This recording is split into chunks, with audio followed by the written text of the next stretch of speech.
Professor Manoj Kumar Jha ji, शुक्रिया 4 minutes।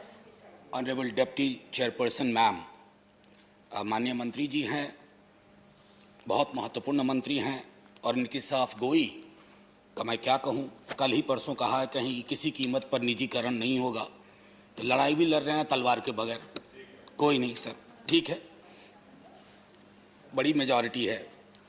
I just wish to start ma'am with the fact कि जब railway पे बोलने के लिए, रेलवे के साथ माननीय मंत्री जी आप कितना चले हैं पता नहीं, लेकिन हमारी तो ज़िंदगी रेलवे में ही चली है। अभी भी चॉइस होता है तो हवाई जहाज़ छोड़ के रेलवे में जाते हैं, ट्रेन से। एक नैसर्गिक सा रिश्ता है, सिर्फ मेरा नहीं, इस पूरे देश का। इस पर फिल्में बनी हैं, फिल्मों में सॉन्ग सीक्वेंस है। तो रेल सिर्फ एक ऐसा उद्यम नहीं है जिसको लाभ हानि के ही चश्मे से देखा जाए और उसको एक एक एक ह्यूमन रिलेशनशिप के आयाम से ना देखा जाए, ये उचित नहीं मानता हूं मैं। मेरा मानना है कि what stops you in resuming the normal train operations at a pre-COVID level?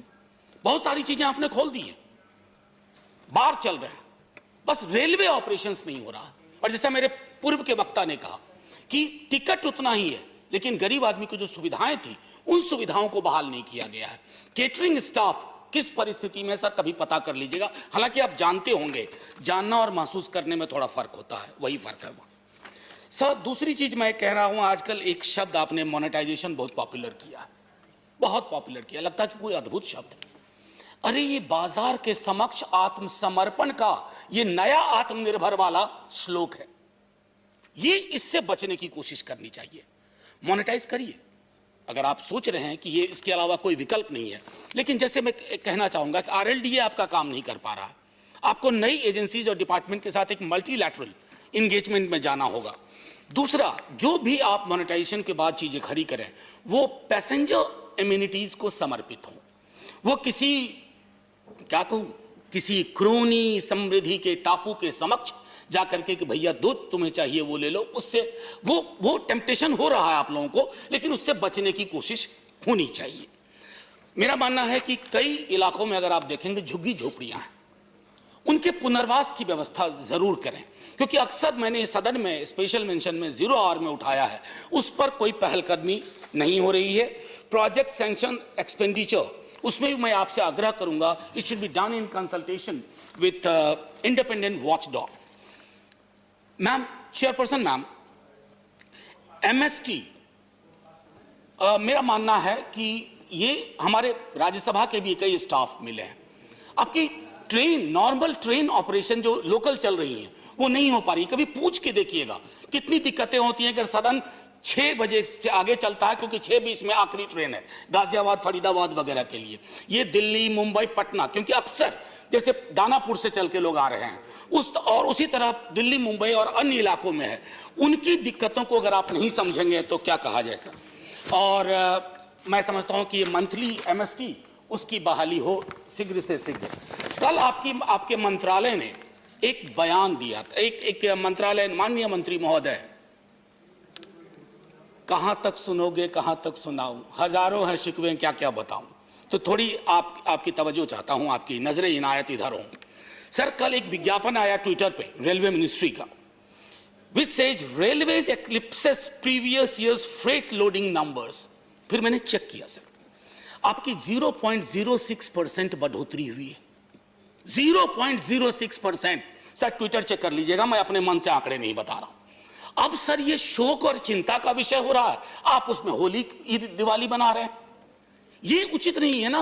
उसको चेक करिएगा सर। मुझे तो अद्भुत लगा कि रेलवे ये ट्विटर पे क्यों डाल रहा है। You'll have to start concluding. Ma'am अभी तो 4 मिनट है ना, 2 ही दिखा रहा है वहां। 4 मिनट हो गए मैम, वहां देखिए ना, बोर्ड में गलत टाइम आ रहा है। अच्छा मैम, मैं तो उसी के भरोसे जा रहा था, 1-1.5 मिनट दे दीजिए। 1 मिनट ले लीजिए। Actually, the growth in freight loading has dropped by 6.34% since 2018-19, sir, for your kind information. Now, मैं कुछ मांग करना चाहता हूं सदन में, और कई लोग सदन में आज इस बात से इत्तेफाक रखेंगे। सर हमारा राज्य तो लेबर सप्लाई स्टेट है, मैं कह चुका हूं। अलग अलग राज्यों को हमारे राज्य के लेबर चाहिए, लेकिन वो लेबर कैसे आएंगे इसकी व्यवस्था नहीं है सर। मैं चाहता हूं कि वो व्यवस्थाएं बहाल करिए, क्योंकि हम तो मजदूर भेजने वाले राज्य हैं। हम तो कभी भी समृद्धि के सरोकार के साथ नहीं खड़े हो पाएंगे। मैं आपसे एक मांग करता हूं, माननीय मंत्री महोदय, चूंकि रिकॉर्ड में जाएगा, दिल्ली से समस्तीपुर एक super fast train Karpoori Thakur ji के नाम से, कर्पूरी एक्सप्रेस, दिल्ली से समस्तीपुर, दिल्ली से बलिया होते हुए छपरा तक भूतपूर्व प्रधानमंत्री चंद्रशेखर जी के नाम से एक सुपर फास्ट चंद्रशेखर एक्सप्रेस। तीसरी चीज, आसाम से 2 ट्रेनें चलती हैं राजधानी। एक मैं चाहूंगा, कोसी का पूरा इलाका अछूता रह जाता है, अगर एक को आप वाया सहरसा ले आएंगे तो एक पूरे क्षेत्र को एक संदेश जाएगा। और एक बहुत पुरानी ट्रेन चलती थी sir, GL express. Honourable member, ma'am बस 30 सेकंड मैम, कभी कभार तो आप वहां होती हैं, उसी में थोड़ा बहुत क्विकली उसका जीएल एक्सप्रेस का महोदय परिचालन बहाल किया जाए। और new line construction and gauge conversion में आपका लगातार डिक्लाइन हुआ है 17-18 से। खैर उसका तो आप जवाब बेहतर दे देंगे। पर आखिरी एक टिप्पणी करूंगा सर, रेलवे को आप जब कहते हैं ना निजीकरण, सर आपने बहुत जोर से कहा निजीकरण नहीं होगा, वहां इंप्लॉइज काम करते हैं, वहां जब एक बार आप प्राइवेटाइजेशन करेंगे ना तो संविधान की धाराएं, आरक्षण के सरोकार खारिज हो जाएंगे। बताइए कितने कॉर्पोरेट हाउसेस में आप रिजर्वेशन इंश्योर कर पा रहे हैं? तो ये तरीका है। मैं बस आखिरी जय हिंद बोल लेने दीजिए। जय हिंद बोलने से पूर्व सर आपसे कहूंगा कि ये तय मानिएगा कि इतिहास सिर्फ तात्कालिक लोगों के ताली बजाने से नहीं चलता है। इतिहास दर्ज करेगा कि आपने जो फैसले लिए उस फैसले से आवाम को कितना फायदा हुआ, ना कि समृद्धि के 5 टापुओं को। जय Hind ma'am. Thank you honourable member. Shri Kanak medulla Ravindra Kumar.